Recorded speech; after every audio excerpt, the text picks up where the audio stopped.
radar. The company's profits took a hit as margins of commodity films came under severe pressure in Q4, led by both the BOPET and BOPP segments. The management says this was partly offset by revenue coming in from specialty films.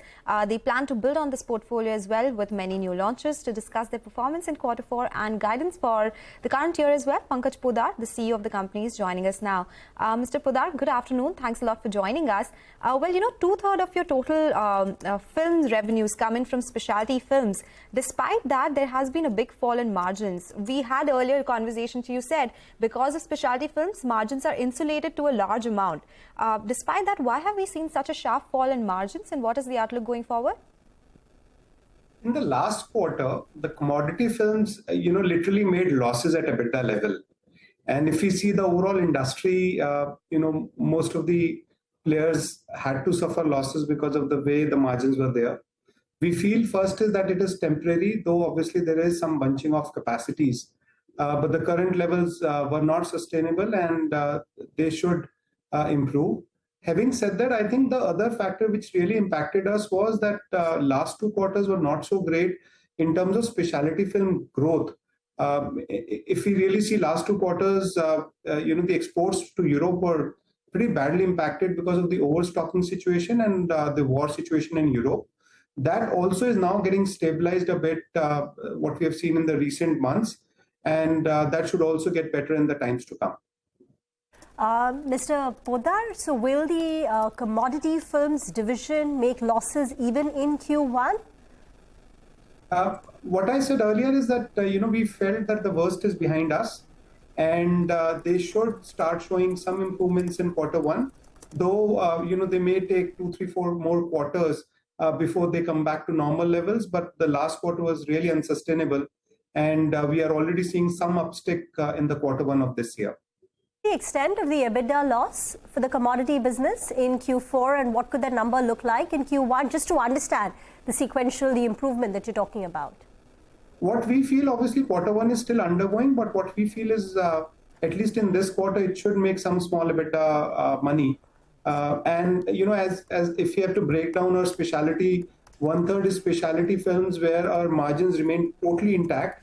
The 1/3 was semi-specialty, where margins did take a dip versus last year, which we always say that they're linked to commodities. So if commodity margins come down, semi-specialty margins also come down. However, we made much better money versus commodity films on semi-specialty. And commodity films, we had to go as per the market, where we had to take a dip. But Q1 as such, we are clearly seeing that there is some improvement, there's some better senses prevailing in the market. And what we feel is it should continue to improve a bit by bit in the quarters to come. Oversupply has been impacting the entire packaging industry, right? That's across the board impact seen on spreads as well. Mr. Poddar, what about the specialty chemicals business? How much did it do in terms of revenues? And also the pet care business, interesting updates there. You're talking about an acquisition. Yeah.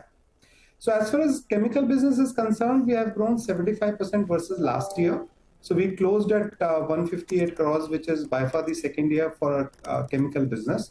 So we feel it's a decent growth. We have just launched adhesives, industrial adhesives for certain applications, which collaborates very well with our film business. As far as Ziggly is concerned, versus last year, that also is the second year for us in Ziggly, where we have grown by 9 times. And our current GMV is now hovering at roughly 2 crores per month. So there also what we are seeing is a month-on-month growth. As far as the acquisition is concerned, we are about to close on one of the acquisitions in pet care space. The company that we intend to acquire is into online e-commerce business, and we are on the verge of finalizing that deal. Very quickly, Pankaj, you started off by saying that even the specialty films business saw a hit in the exports part of it due to weaker exports to Europe. Has that demand improved? Or are we continuing to see a decline in... Yeah, go ahead. I would say it has improved close to 80%. It has still not gone back to the earlier levels. Especially there are a couple of businesses where we are yet to see a demand revival. But what we clearly feel is it's a matter of one more quarter. What we had also told earlier in the last quarter was that 70% of the price down impact had been taken in Q3 in terms of inventory correction.